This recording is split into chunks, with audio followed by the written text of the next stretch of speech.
sí era un dique para el desarrollo natural que exigía la nueva sociedad mundial, con nuevos avances, con nuevos descubrimientos, ¿verdad? Nuevos proyectos, con una nueva economía del universal. Entonces, ¿qué podía ser así, ¿verdad? Necesidad de lograr la seguridad.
Económico-políticas.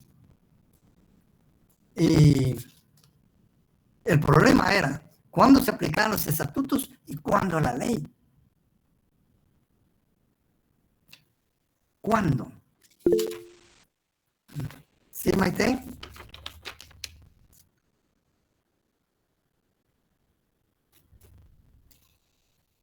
Bien, entonces, así nacen la teoría de los estatutos, ¿verdad? A raíz de esas manifestaciones individuales del derecho. ¿Sí? Maite ha levantado la mano.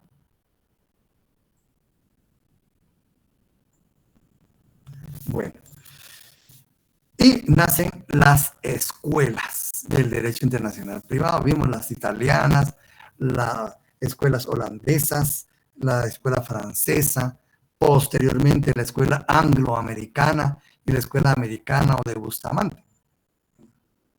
Todos dándole una respuesta a esas situaciones, ¿verdad?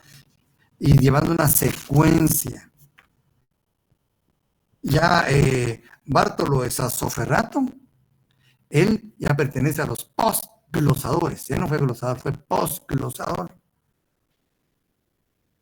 Y ya vimos pues su aporte tan importantísimo que le dio, ¿verdad?, al derecho internacional privado, introduciendo un método ideal, ¿verdad?,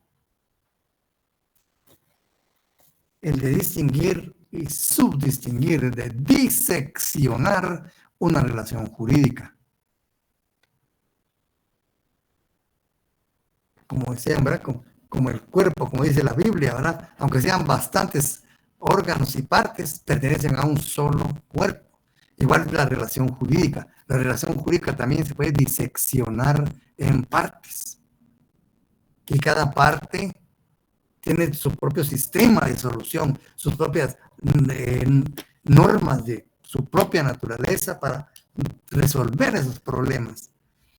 Entonces él dijo, miren, en un contrato hay muchas subdivisiones que no se pueden resolver con una sola regla general. Por lo tanto, dice, no podemos, ¿verdad?, crear reglas generales para la solución del derecho internacional privado. No se puede, ¿verdad? No podemos aplicar reglas generales. Tenemos que distinguir y subdistinguir. Entonces dice, en una relación jurídica de un contrato, dice, hay problemas sobre la capacidad. Ese tiene su propia naturaleza, la capacidad, el estatuto personal. ¿Cómo vamos a atender eso? Ese pertenece al estamento social de un Estado. ¿Y a quién le interesa determinar el estado y capacidad de las personas? Al Estado de la cual son súbditos, únicamente a él. Entonces, si para un Estado una persona es mayor de a los 15 años, respetemos esto, ¿verdad? Porque tiene sus bases filosóficas, sociológicas, económicas, políticas, éticas, en donde se adquirió, tiene validez, ¿verdad? Tiene su porqué. Te digo, si es de las personas le interesa, ¿eh? Entonces, ley personal. Pero la forma del contrato, dice. ¿A qué le va a interesar? Le va a interesar, dice, al lugar en donde se otorgue. Porque ahí nace. Dice, ahí van a nacer la forma de la relación. Ahí van a nacer, de ahí se van a derivar las obligaciones. De ahí se van a derivar los derechos. Entonces, ¿quién determina la validez de esa relación? La puede determinar la ley del lugar en que se otorgue, porque ahí es actual, ahí se está dando, está afectando a la sociedad en la cual se está desarrollando esa relación jurídica. A su país donde se fue, no, ahí tal vez ni regrese. Y hacia dónde va, no se sabe si va a llegar. ¿Cuál es lo cierto y dónde se encuentra? Entonces, si es válido, conforme a la ley, conforme a la naturaleza de la relación, ¿verdad?, en el lugar donde se otorgó, va a tener efectos jurídicos en todos lados. El matrimonio. El matrimonio no es igual en todos lados. Nosotros tenemos nuestro propio ritual, ¿verdad?, formal, jurídico formal del matrimonio. Y nuestro ritual, ¿verdad?, religioso, bueno, pues, pero es igual en todas partes del mundo. ¿Cómo se dan los matrimonios en Pakistán, en Tailandia, en la India, en Rusia, los árabes? Será igual al de nosotros. Pero ¿dónde interesa? En el lugar donde se den. Si ahí se acepta, cumpliendo todos los requisitos de ese lugar, ahí va a surtir efectos. Entonces así dice Sassoferrato, ¿verdad? Entonces ya hay dos, ya no es la misma norma que se aplica a la capacidad que la misma norma que se aplica a la forma. Y el bien. El bien ya no se puede regir con la misma naturaleza de las normas que es la capacidad y la forma, porque el bien ya no queda dentro de la forma. El bien tiene existencia en sí mismo. ¿Pero a quién le interesa el bien? Dice, en el lugar en donde se encuentre. Porque ustedes no pueden agarrar un terreno, metérselo bajo el brazo y llevárselo, ¿verdad?, a otro lugar. Ahí se queda para siempre. Por lo tanto, donde esté, ahí se interesa su situación. Dice, para el bien ya es otra ley. La ley del lugar de su ubicación. La ley del lugar de su situación. ¿Ven? 3 estamentos diferentes: capacidad, forma, objeto. Y efectos también. También. Allá no puede ser la ley personal para los efectos. ¿Por qué? Posiblemente los efectos van a ser en otro continente. ¿Qué tiene que ver la ley personal de los otorgantes? Nada.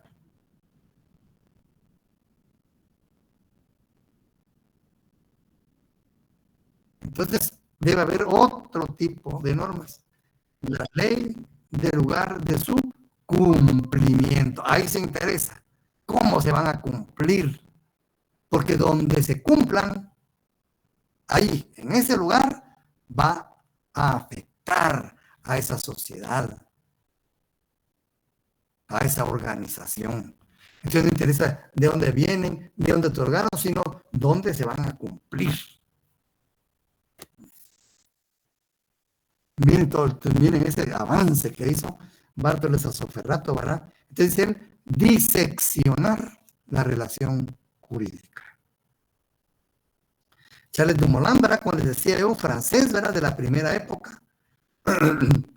Él también se le considera de la escuela italiana, ¿verdad? Aunque sea francés, fíjense, pero por el contenido, ¿verdad? Teórico, científico, pertenece a la escuela italiana, aunque sea francés, ¿verdad? El aporte importante que nos dio este autor fue un principio importantísimo: autonomía de la voluntad. Autonomía de la voluntad, que incluso, fíjense ustedes, incluso hay un principio de derecho internacional privado que tiene que ver con autonomía de la voluntad. Entonces, sí es importante el aporte que dio este autor, ¿verdad? Porque, bueno, el hecho que yo renuncie fuera de mi domicilio, ¿a quién afecta? Solo a mí. Si yo renuncio fuera de mi domicilio, no afecto a mi estado, por ejemplo, Guatemala, ni afecto a El Salvador, que es el de otra persona. No afecto a nadie, simplemente yo, ¿verdad? Y yo estoy consciente y anuente, porque me conviene por interés o porque me den el préstamo, ¿verdad? Renuncio fuera de domicilio y no altero el orden social. Dice, ¿y esa para qué va a estar sometida a la potestad de los estados? Si muy bien puede dejarse a la potestad de las personas. Muy bien, dijeron. ¿Ah? Ahí está otro principio: autonomía de la voluntad. En la escuela holandesa que les había dicho, ¿verdad? Que ya introduce en la etapa de aplicación de leyes extranjeras una escala nueva. Porque en muchas, aquí pues ya se admitía, pero en un momento determinado de la historia estaba prohibida la aplicación de leyes extranjeras. No había posibilidad, porque, dice, afectaba la soberanía. Entonces dice en la escuela holandesa que si bien, ¿verdad?, por coexistencia, ¿verdad?, para la paz de los estados, ¿verdad?, porque era pues ventajoso hacerlo, los estados en el ejercicio de su soberanía, contaban con la potestad de aplicar las leyes extranjeras. Es decir, aplicaban en principio la cortesía internacional, el comitas que le llaman, ¿verdad? Pero requería la reciprocidad en el futuro de ese país respecto de sus nacionales, ¿verdad? La reciprocidad.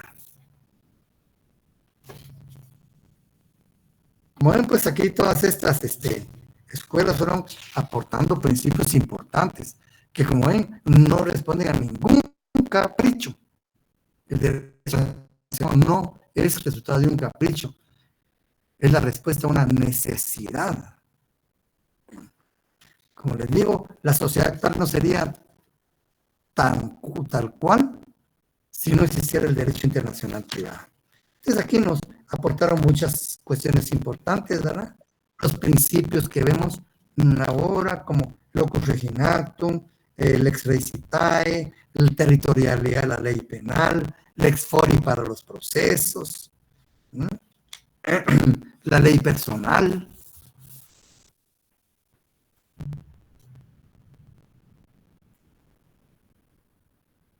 Entonces, en las escuelas modernas ya llegamos a la escuela angloamericana. Ustedes saben, esta escuela, el derecho anglosajón, se basa principalmente en casos prácticos.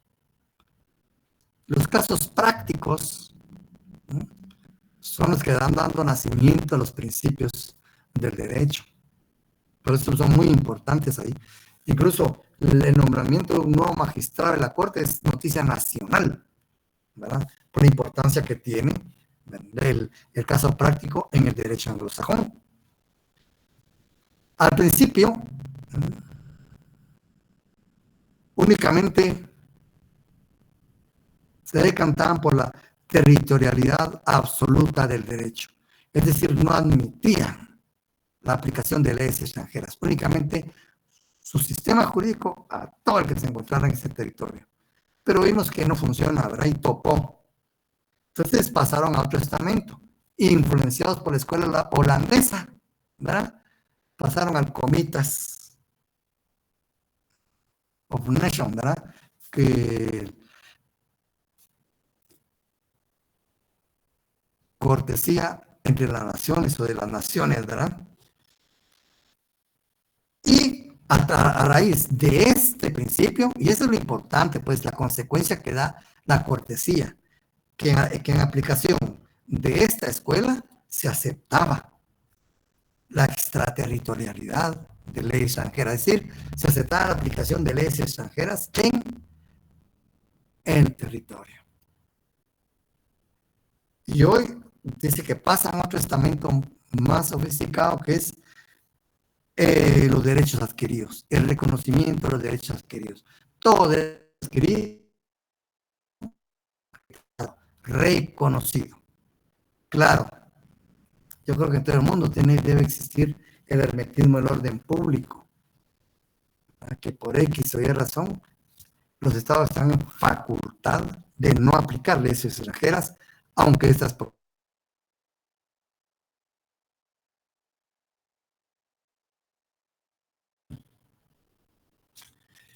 Italia tiene un giro hacia la personalidad del derecho. Cuando son personales los derechos, ¿verdad? Y en los derechos personales se rigen por la ley de la nacionalidad. Estos influenciados por Mancini, ¿verdad? Stanislao Mancini, Pascual Stanislao Mancini, podríamos decirle con él y Asser, los padres del derecho internacional privado europeo.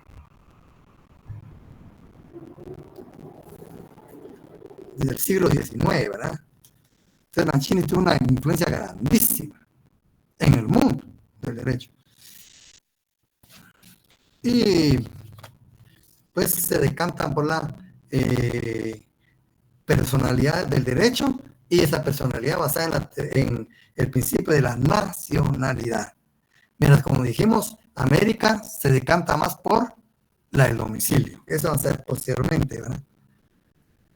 Savigny en Alemania, ¿verdad?, aboga por la solución justa y sigue más o menos el método de Sassoferrato, ¿verdad?, de distinguir y subdistinguir.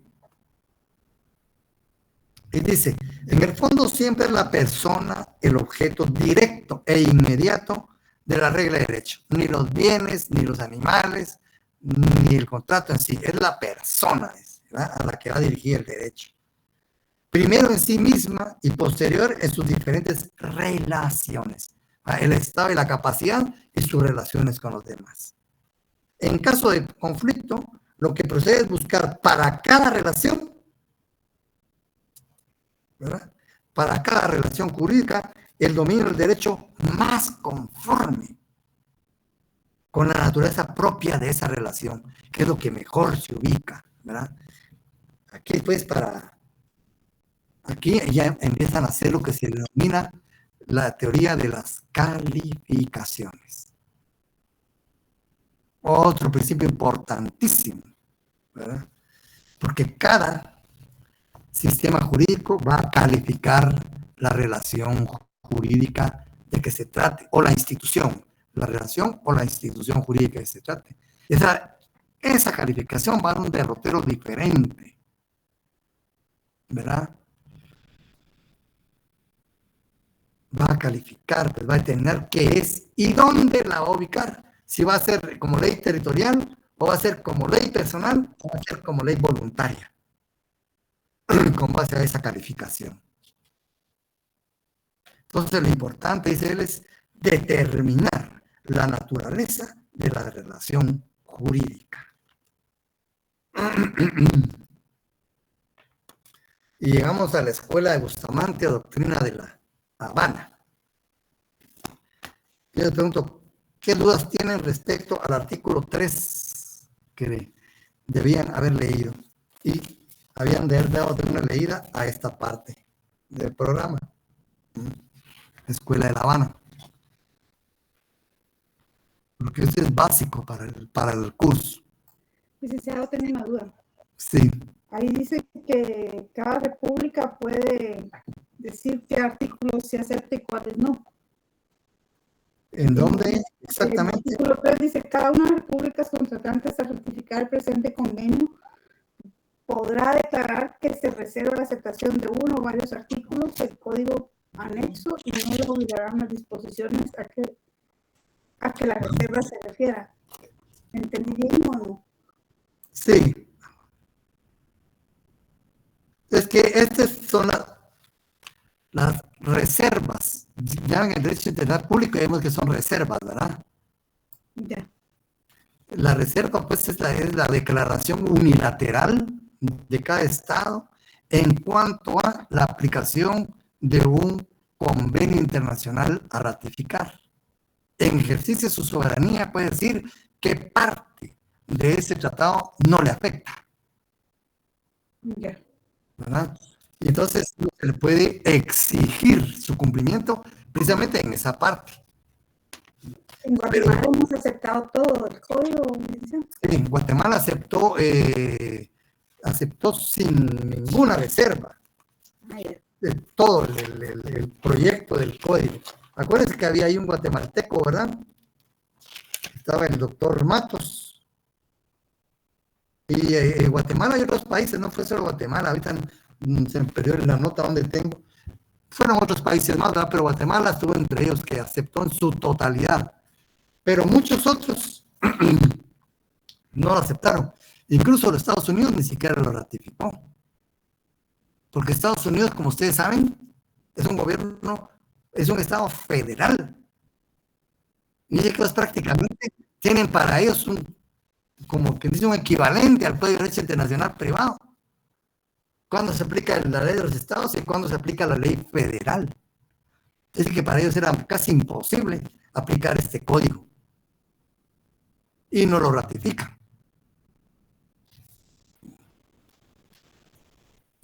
¿Verdad? Entonces, pero este es como el preámbulo, podríamos decir, ¿verdad? Que estamos en donde estamos leyendo, ¿verdad?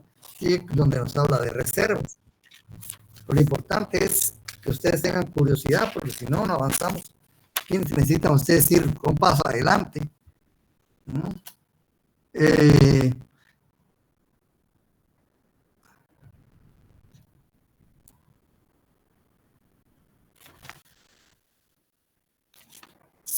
¿Cómo se llama? Porque si no hay curiosidad no se entiende qué situación es, ¿verdad? Entonces, la escuela de La Habana fue impulsada principalmente por Antonio Sánchez de Bustamante y Sirveni. Este hombre tuvo un video de película, ustedes. con decirles que cuando fue decano de la Facultad de Derecho de la Universidad de La Habana, que yo tuve oportunidad de conocer linda la universidad, preciosa. Fue expulsado por los alumnos y el claustro por sus ideas políticas. Él era pro-norteamericano. Y había una enmienda que se llamaba enmienda Platt en la propia Constitución de los Estados Unidos. De esta historia todavía existe Guantánamo hoy en día, ocupada por los Estados Unidos. La enmienda Platt era prácticamente que Estados Unidos iba a gobernar en Cuba, porque decían ellos que los cubanos no estaban preparados para gobernarse y que sin ningún interés, ¿verdad?, iban a llevar de la mano a los cubanos para que lograran algún día lograr gobernarse ellos mismos, ¿verdad? Y esto creó problemas inmensos después y eso fue en la propia independencia. Y ahí viene la guerra hispano-norteamericana, ¿verdad? La guerra España-Estados Unidos de 1898. Se deriva de la independencia de Cuba. Y Cuba pide el auxilio de Estados Unidos porque se había estancado la guerra. Se igualaron las fuerzas de españoles con los independentistas cubanos. Y mucha sangre. Y no avanzaba ni uno ni otro. Los cubanos le piden a Estados Unidos el apoyo. Estados Unidos siempre quiso comprarle Cuba a España. Miren ustedes. Y le sirven en bandeja de plata. Ya había esquilmado a México. En los tratados de Guadalupe Hidalgo se leen esos tratados. Y cómo se hicieron de Texas a través de Austin. Ahí ven es el nombre de Austin, Texas, ¿verdad? Era un general. Traicionaron a México. Y las guerras del general Santana, todo eso, historia mexicana, ¿verdad? De la frontera. Pero entonces le tocó con Cuba. En el segundo movimiento, 10 años antes había habido un intento, ¿verdad?, de levantamiento que fue aplastado cruelmente por los españoles.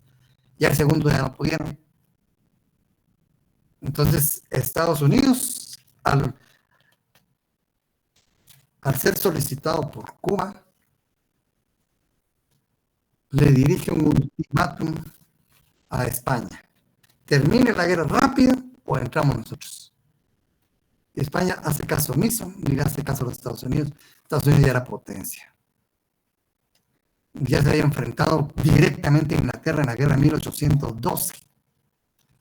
Cuando Inglaterra quiso retomar nuevamente a Estados Unidos. No crean que la independencia de Estados Unidos es grandísima.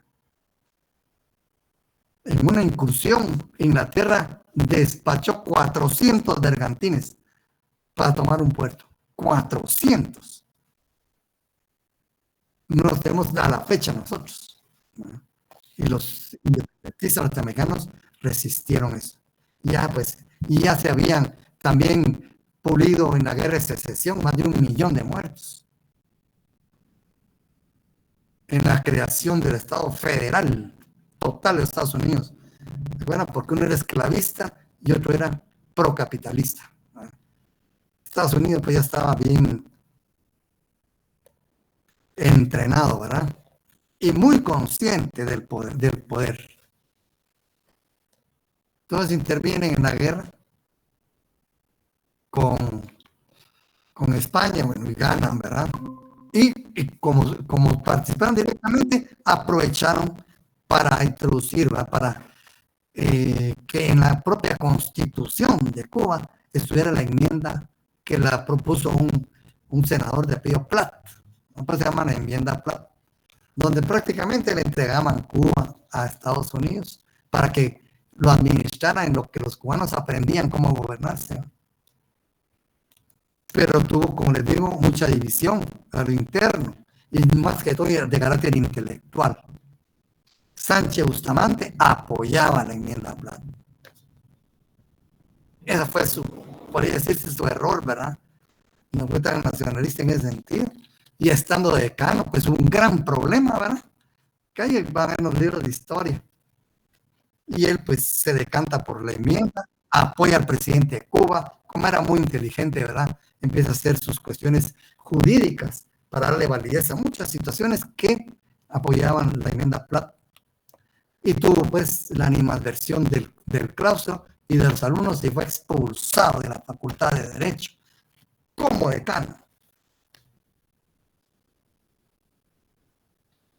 Dentro de ese fragor fue que nace el Código de Derecho Internacional Privado, muy importante, en el nacimiento, en el avanzamiento del capitalismo en el continente, ¿verdad? Entonces, pues, ya Estados Unidos, empoderado, convoca a la Conferencia Interamericana en 1898 en Washington, retomando el movimiento de Bolívar de 1815, del Congreso de Panamá en 1826, donde se hace el primer tratado que crea un organismo internacional en época de paz, no como respuesta a una guerra. El primero en el mundo, que viene a ver con la OEA. Imagínense. Entonces, ¿y por qué son importantes las conferencias interamericanas? Porque a través de las conferencias interamericanas, dentro del panamericanismo, ¿verdad?, se crea el derecho, el Código de Derecho Internacional Privado. En 1906, ¿verdad?, se celebra la tercera conferencia interamericana y ahí se acuerda convocar a un cuerpo de juristas, a una comisión de juristas para que elaboren un proyecto. Era el Código de Identidad Privado y el Código de Identidad Público, ¿verdad?, pero solo en proceder del privado fue el que se presentó. Dentro de ellos, les digo, estaba el doctor Matos Pacheco Guatemala, dentro de esa comisión de 3 juristas. Es hasta la sexta conferencia internacional americana en 1928, cuando se presenta el proyecto del Código de Derecho Internacional Privado, basado en la Escuela de La Habana o Escuela de Bustamante, pues se le llama también Código de Bustamante. Ya vimos, ¿verdad?, cómo han ido manifestando las diferentes posturas en el derecho internacional privado. ¿Qué propuso Sánchez de Bustamante? Sánchez de Bustamante dijo, bueno, estos problemas vamos a atenderlos con 3 clases de normas fundamentales. Unas, dice, que se aplican a todos, ¿verdad?, los que se encuentren en el territorio nacional, no importando su nacionalidad ni su procedencia. Y deben aplicarse. Pero hay otro tipo de normas, dice. Hay otro tipo de normas que acompañan a las personas, que aunque no se legislen en ese territorio, deben ser observadas por esa soberanía. A las primeras le llamó territoriales, se aplican a todos sin distinción. A la segunda le llamó personales, es decir, que se pegan a la persona y la siguen a donde se trasladen. Principalmente, dice, las relacionadas con la persona misma, el estado y la capacidad, las relaciones de familia. Esas no se pueden obviar, no se pueden abandonar. Pero hay otras, dice él, hay otras que se van a aplicar, dicen, atención, a la voluntad de las partes. Y van a surtir todos los efectos jurídicos.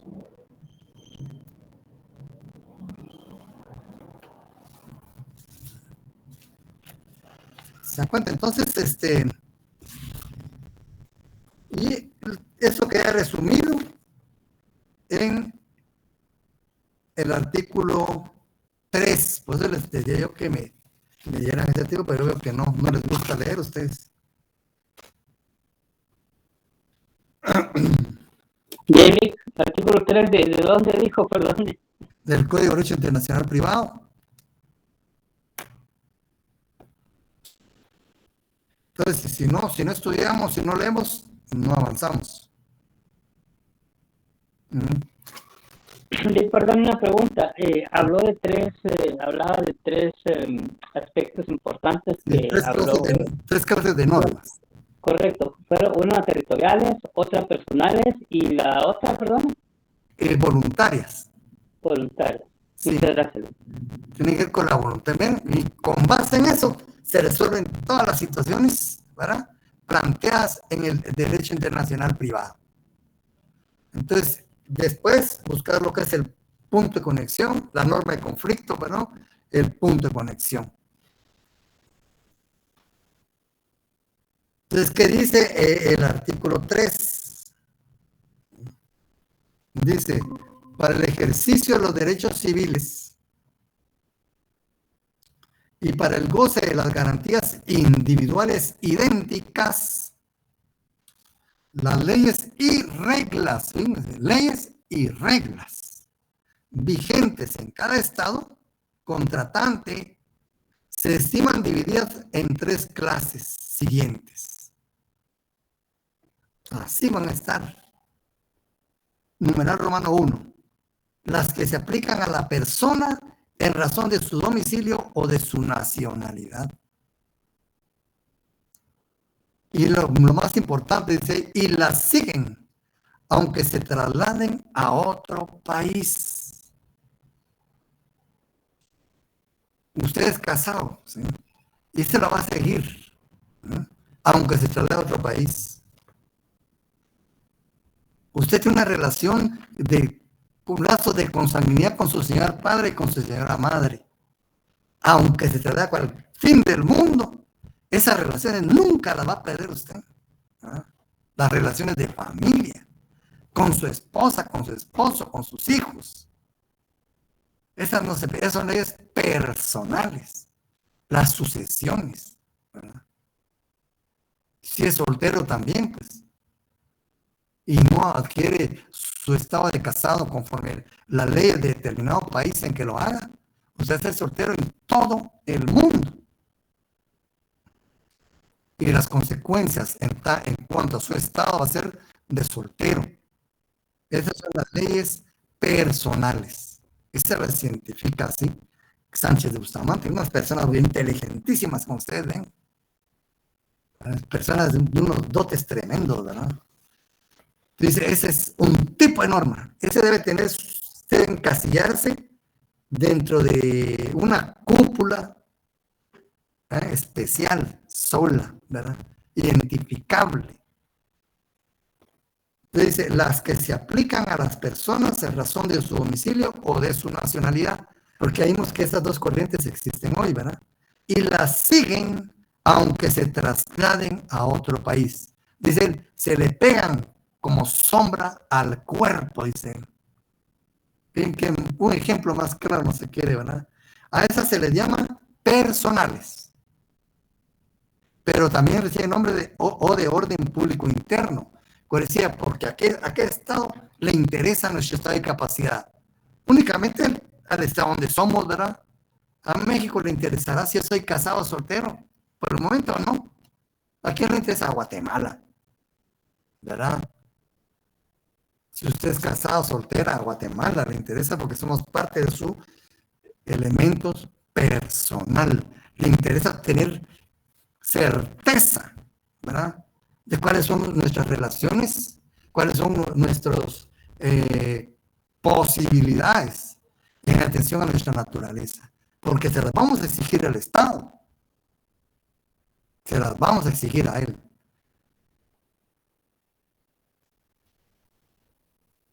Bueno, pero también hay otro tipo. Las que obligan por igual, esas son diferentes, ¿no? El numeral 2, Romano 2. Las que obligan por igual a cuantos residen en el territorio. Ya cambiamos de cassette, ¿verdad? Ahora vamos aquí y miramos a toda la gente que está aquí en Guatemala. Y yo me pregunto, ¿somos todos guatemaltecos? No, ¿verdad? Hay norteamericanos, hay latinoamericanos, hay africanos, hay asiáticos, hay neozelandeses, hay australianos. Pero hay un tipo de normas que se les aplica por igual a ellos también, no importando que vengan de donde vengan. El ejemplo clásico, la ley penal. Si ellos le quitan la vida a una persona, cometen el delito de homicidio y punto. ¿Que dónde es? Si se va a ir, eso no nos importa. ¿Qué hizo acá? Porque aquí está desestabilizando, ¿verdad?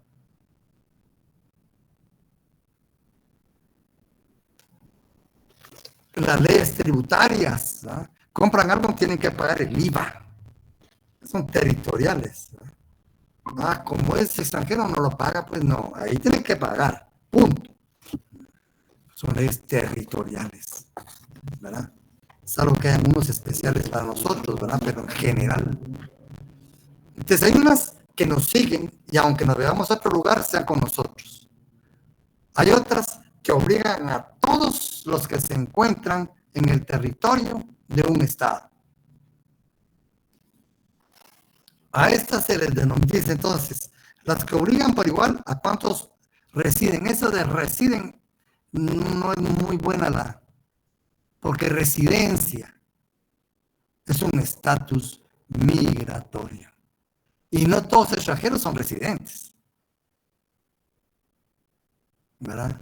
Pues dijimos a los que se encuentren en el territorio, no importa en qué situación, ¿verdad? Pueden ser residentes, pueden ser turistas.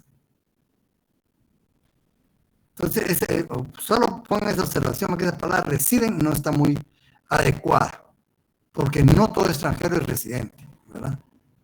Entonces, a los que obligan por igual a cuantos se encuentren, ¿verdad?, en el territorio, sean o no nacionales. A estas se les denomina territoriales o de orden público internacional. Las otras eran de orden público interno, ¿no? Se dan cuenta y van poniendo las pausas de diferencia, la pauta de diferencia. Y este es orden público internacional. Y tercero, las que se aplican solamente, fíjense, se aplican únicamente mediante la expresión, una, interpretación, otra, o presunción, ya sea expreso, tácito o presunto, ¿no?, de la voluntad de las partes o de alguna de ellas. Cuando renuncio al fuero del domicilio, ¿verdad?, cuando me someto a un órgano jurisdiccional específico en un contrato. Mira, en caso de controversia en el presente, ¿verdad?, en cumplimiento del presente contrato, las partes expresamente se someten, ¿verdad?, a los órganos jurisdiccionales de tal país. Voluntad, autonomía de la voluntad, ¿verdad? A estas se les denomina voluntarias o de orden privado. Con esos tres tipos de normas, vamos a resolver los problemas del derecho internacional privado. Este es lo que nos propone Sánchez de Bustamante, con una escuela muy bien elaborada, ¿verdad? Una escuela bastante bien elaborada que es un aporte. Algunos catedráticos me decían que ellos ya no estudiaban el Código de Derecho Internacional Privado, que es muy viejo. Yo le dije, pero es que es ley vigente. Como ustedes ven, eso es una ley que está vigente todavía. Y sobre todo, los principios que enseña ahí, es de leerlo siempre, pues, ¿verdad? Es de leerlo siempre porque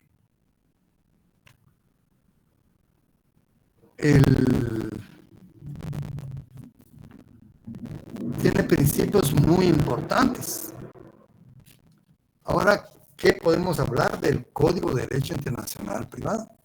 Eso sí no lo tiene el doctor Lares. Vamos a hablar un poquito del Código de Derecho Internacional Privado, pero vamos a retomar después. Como ven, este es una ley vigente en Guatemala, contenido en el decreto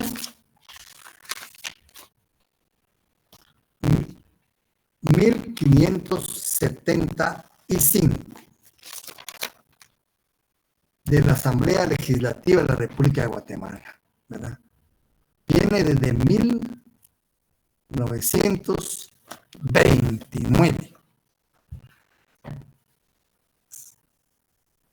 70 y cuántos años es, 74 años, ¿verdad? 94 años.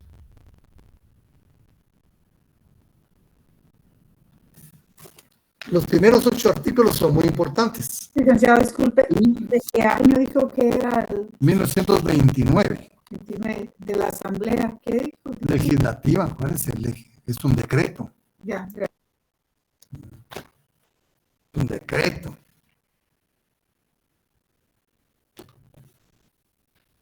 Entonces, este código, pues, lo que nos dijo la compañera del artículo 3, eso está, esto es un como preámbulo, ¿verdad?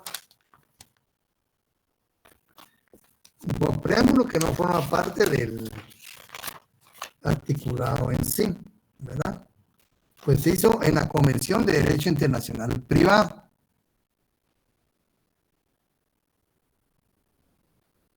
Por Guatemala, la comisión estaba por Carlos Salazar, Bernardo Alvarado Tello, Luis Beltranena y José Azurdia.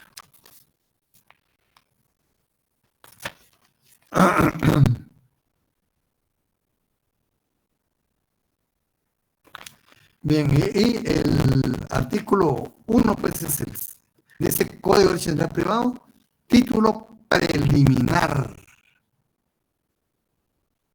Reglas generales. Estos 8 artículos tienen aplicación, ¿verdad?, a lo largo de todo el curso y de todo el código, es decir, tienen aplicación transversal. Por eso se llama reglas generales. 8 artículos bien cargados de contenido. El artículo 1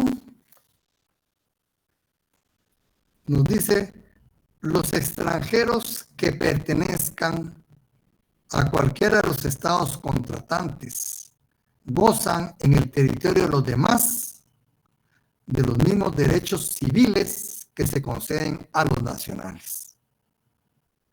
Cada estado contratante, por razones de orden público, puede, por razones de orden público, rehusar o subordinar a condiciones especiales el ejercicio de ciertos derechos civiles a los nacionales de los demás, y cualquiera de esos estados puede, en tales casos, rehusar o subordinar a condiciones especiales el mismo ejercicio de los nacionales del primero.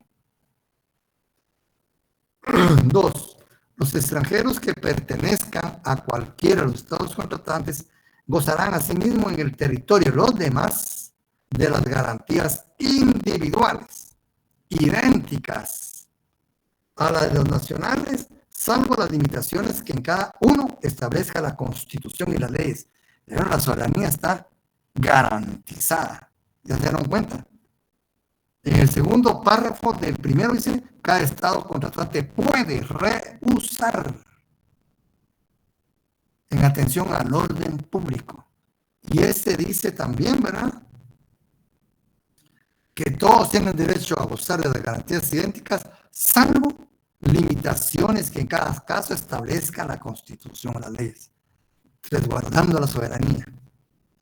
Las garantías individuales idénticas no se extienden, salvo disposición especial de la legislación interior, al desempeño de funciones públicas, que están protegiendo la soberanía de todos los estados, hasta dónde llegan. Y el artículo 3 que habíamos leído: para el ejercicio de los derechos civiles y para el goce de las garantías individuales idénticas, las leyes y reglas vigentes en cada estado contratante se estiman divididas en 3 clases siguientes. Ya habíamos leído, ¿verdad?, las personales y de orden público interno, las territoriales de orden público internacional o las voluntarias o de orden privado.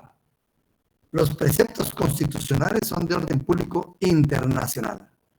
Todas las reglas de protección individual y colectiva establecidas por el derecho político y el administrativo son también de orden público internacional. En todos los casos no previstos por este código, cada uno de los estados contratantes aplicará su propia calificación a las instituciones o relaciones jurídicas que han de corresponder a cada uno de los grupos, ¿verdad?, de las mencionadas leyes en el artículo 3.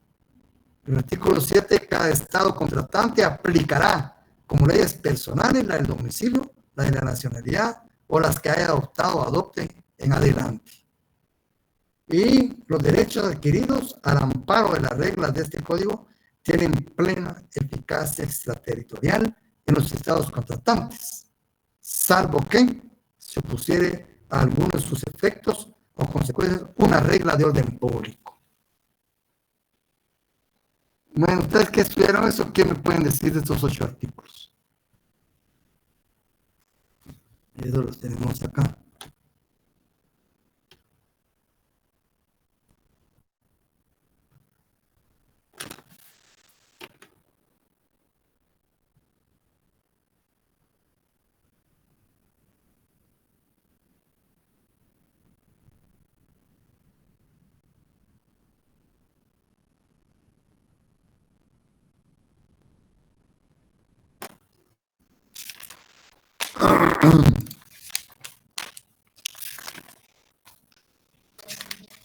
No.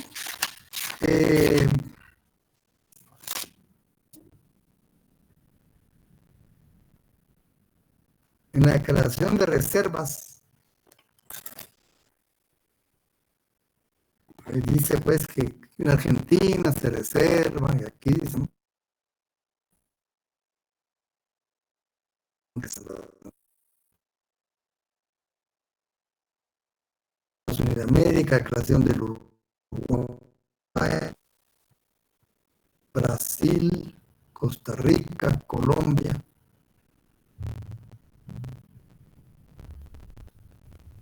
El Salvador, República Dominicana, Ecuador, Nicaragua, Chile, Panamá, Guatemala.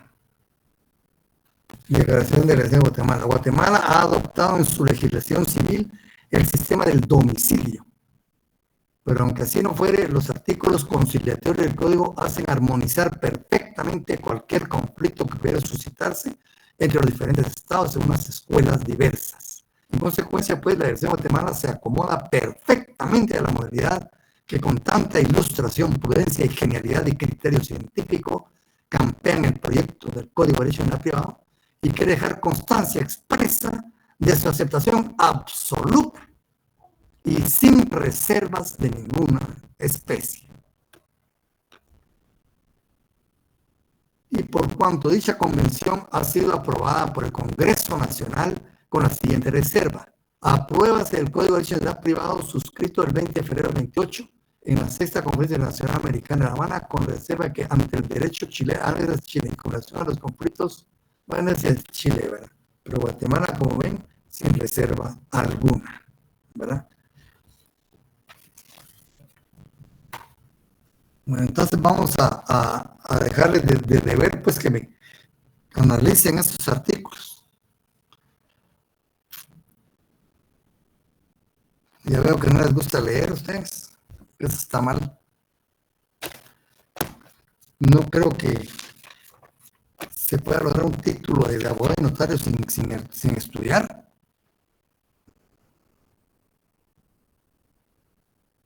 Si no estudia, no se gana.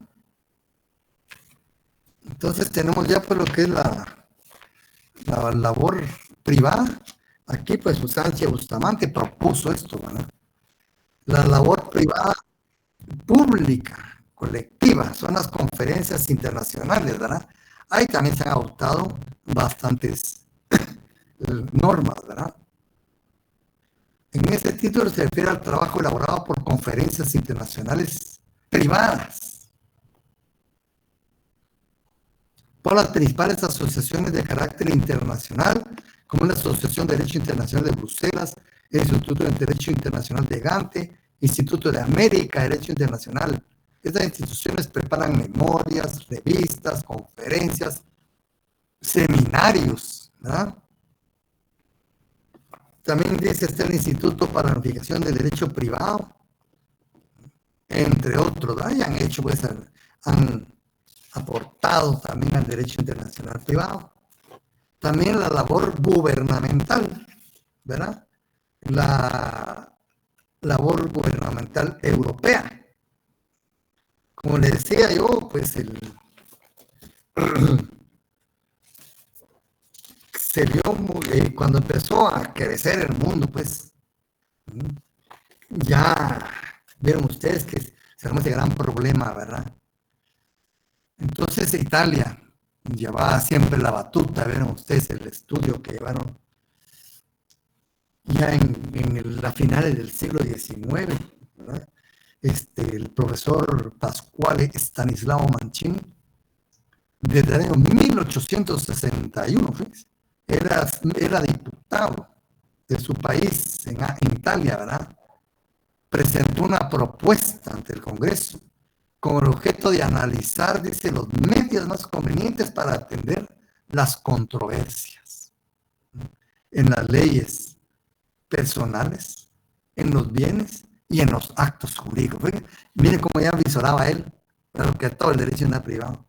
En las personas, dice, en los bienes y en los actos jurídicos. ¿Sí, Mildred? Licenciado, fíjese que en la información que yo tengo del Código Bustamante también hay unos libros que habla del derecho civil internacional sobre las personas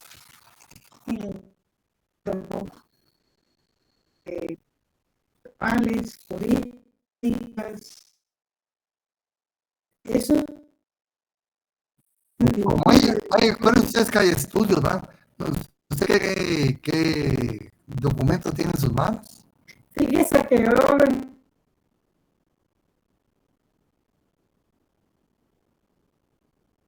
hay estudios bastante, y muchos que se derivan de ¿verdad? De este código. Habría que leerlo, ¿verdad? Sí, bueno, sí, pero este código pues nos plantea dudas, ¿verdad? Y eso es lo importante. Pues si no hay dudas, no se aprende. ¿Qué podemos ver nosotros? Y ahí les voy a enseñar más o menos cómo se estudia la ley para el privado. Bueno, gracias.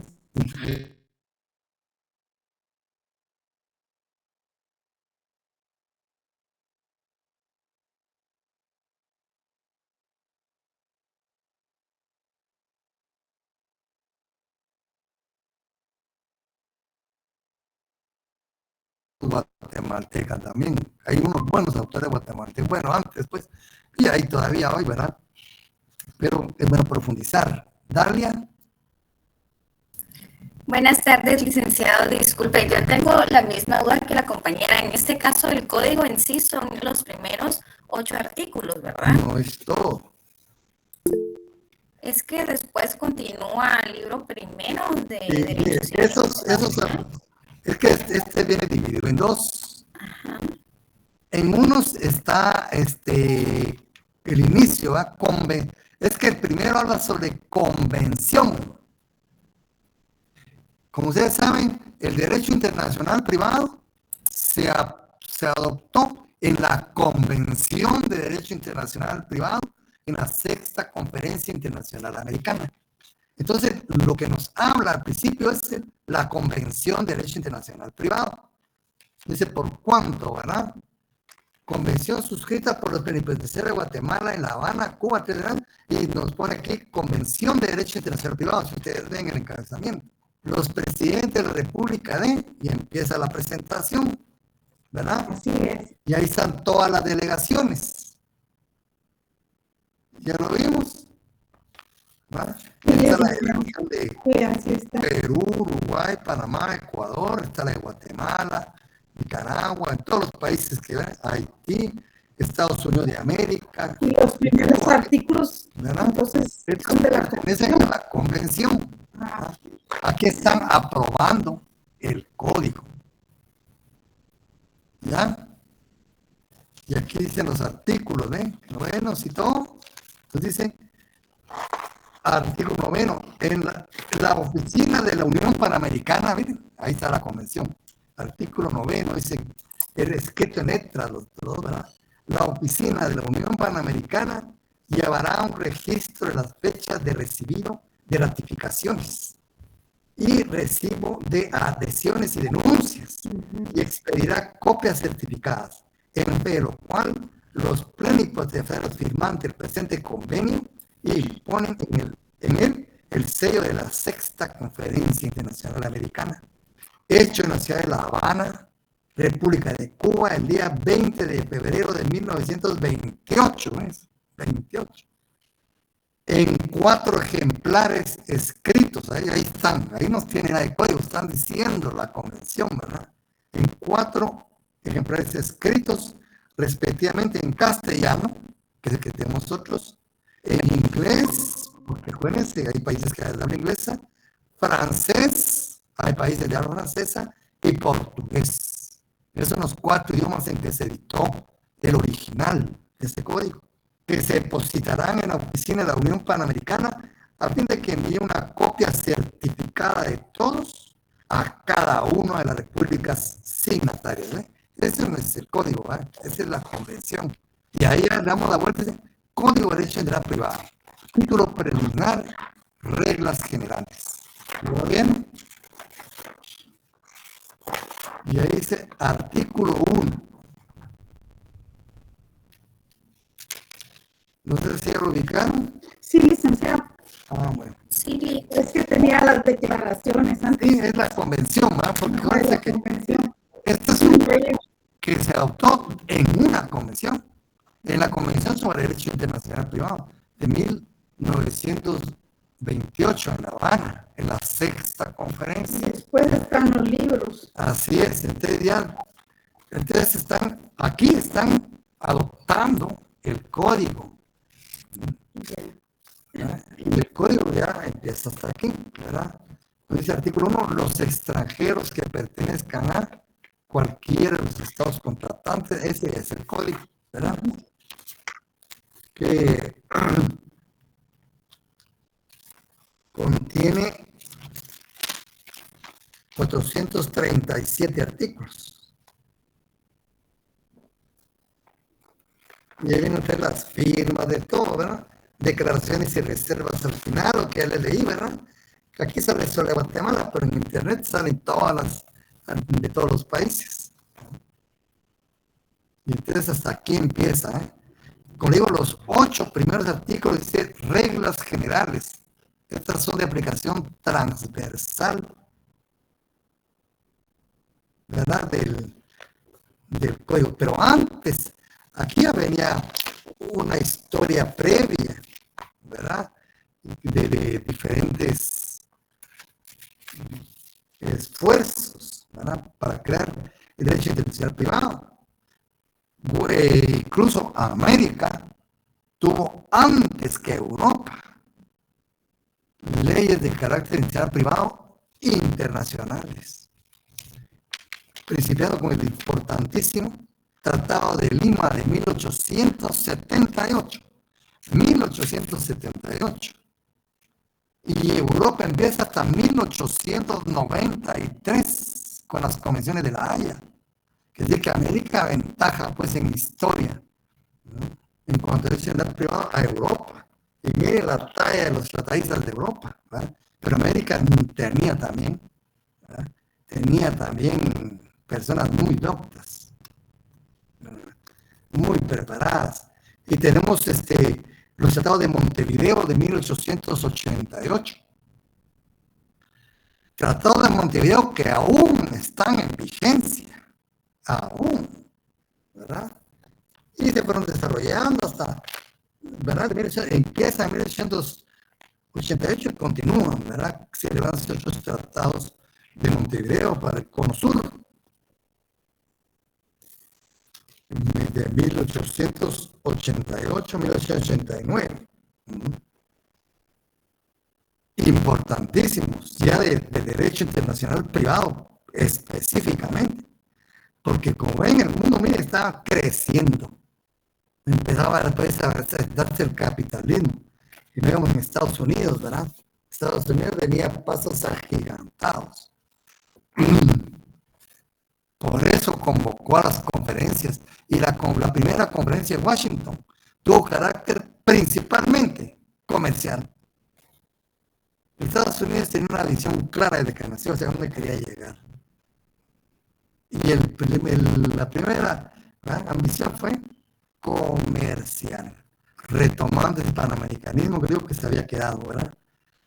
Y el Tratado de Lima del 74-78, ¿verdad? Se celebró en el Congreso de Jurisconsultos Americanos. Aquí lo ves el primer impulso en cuanto a codificación de derecho internacional privado, cuya intención iba más allá del Cono Sur, se dio desde el Perú. El gobierno del Perú resolvió en 1874, miren ustedes, mucho antes que Europa, casi 20 años antes que Europa, invitar a los demás estados de América a reunirse en una conferencia internacional con el objeto de establecer reglas uniformes de derecho internacional privado. El año de 1877 se reunieron en Lima, Perú, ¿verdad? Delegados de Argentina, Bolivia, Chile, Costa Rica, Cuba, Ecuador y Venezuela, en un congreso que recibió el nombre de Congreso de Jurisconsultos Americanos. Posteriormente se dividieron Guatemala y Uruguay. En este congreso se llegó a sancionar un tratado para establecer reglas uniformes de derecho internacional privado, conocido con el nombre Tratado de Lima de 1878. Los preceptos contenidos en este tratado se inspiraron en la doctrina italiana moderna de Mancini de la nacionalidad, y por eso fue que no pegó, porque América iba decididamente hacia el domicilio, y aquí se inspiraron mucho en la corriente de Mancini, que él estaba pues en Europa tirando fuerte, ¿verdad?, con el derecho internacional privado. Por lo tanto, por eso fue que no logró. Entonces, los tratados de Montevideo en 1888, sí, pero fueron más localizados en el Cono Sur. El Tratado de Lima tenía más amplitud territorial. El Cámara de Montevideo no, pero sí recibieron el respaldo porque se basaba en la teoría del domicilio. En la teoría del domicilio. Y esos fueron los antecedentes, ¿verdad?, del derecho internacional privado en América. Y cuando se llega pues a porque era urgente, ¿verdad?, al Código de Derecho Internacional Privado. Otro momento americano en que nos involucra directamente se da a través de la Conferencia Internacional Americanas, iniciada desde el año 1898, en la tercera conferencia panamericana celebrada en Río de Janeiro, Brasil. En 1906, fíjense ustedes, verán casi contemporáneo con los tratados de Montevideo, se adoptó un acuerdo de constituir una comisión internacional de jurisconsultos para que procedieran a la elaboración de los proyectos de codificación del derecho internacional público y de derecho internacional privado. Esa fue la idea principal, ¿verdad?, a aplicarse en nuestro continente. En efecto, en su reunión de Lima en diciembre de 1924, miren cómo costaba, ¿verdad?, desde 1906, 1924, dicho Instituto Americano de Derecho Internacional designó una comisión, ¿verdad?, compuesta de 4 de sus miembros para que prepararan un Código de Derecho Internacional Privado. Antonio Sánchez de Bustamante, por Cuba; José Matos Pacheco, Guatemala; Rodrigo Octavio, de Brasil; y Eduardo Sarmiento, de Argentina. Fueron los 4 jurisconsultos a quienes se les encomendó esta tarea, miren. Y en el año 1928, recién cumplido un siglo de haberse celebrado el Congreso de Panamá de 1826, convocado por el libertador Simón Bolívar, se lleva a cabo la 6ª Conferencia Internacional Americana en La Habana, Cuba, en la que se adopta la Convención de Derecho Internacional Privado, a través del cual las repúblicas contratantes aceptan y suscriben el Código de Derecho Internacional Privado, conocido también como Código de Bustamante, anexo a la referida convención. Ya ven, la convención es su contenido principal y el anexo era el código, ¿verdad? Un trabajo importantísimo. Ustedes estaban el doctor Matos. El doctor Matos tiene un libro lindísimo, ya se lo dije, Derecho Internacional Privado. Si ustedes lo ven, aunque no les guste, cómprenlo. Esta es una joya, ¿verdad? Tiene más de 1000 páginas. Ese era el libro que se leía antes en Derecho Internacional Privado, en 1922. Miren, en la que andaba el doctor Sánchez, el doctor José Matos, y escribiendo ese tremendo libro, ¿verdad? A veces se localizan, fíjense, en la venta de libros usados, esas joyas, a ver, llegan. Y es muy importante ese libro, ¿verdad? Entonces se adopta, ¿verdad? Y por eso se llama Código Bustamante, porque fue el principal impulsor. Entonces dice, según Sánchez Bustamante, para la conformación de un código que contenga las reglas principales de derecho internacional privado, tendrá que atenderse a las reglas de un código que determine los límites en el espacio de la competencia legislativa de los estados. ¿Cómo podemos nosotros, ¿verdad?, proponer un conjunto de normas que determinen los límites en el espacio de la competencia legislativa de los estados? Un código que recoja los principios y reglas del derecho internacional privado.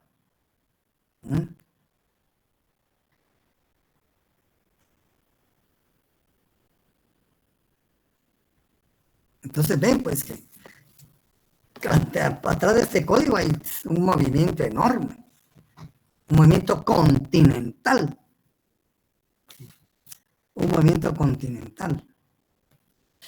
Entonces, como nos va llegando la hora, jóvenes, vamos a dejarlo ahí, pero por favor, léame ese artículo, analicen los 8 artículos y vayan extrayendo ahí conocimiento para que lo discutamos en la próxima clase. Así que... Muchas gracias, Liz. Feliz noche. Yo soy Luis Bueno. Feliz noche. Feliz noche, licenciado. Cuidado, jóvenes. Feliz noche, Liz.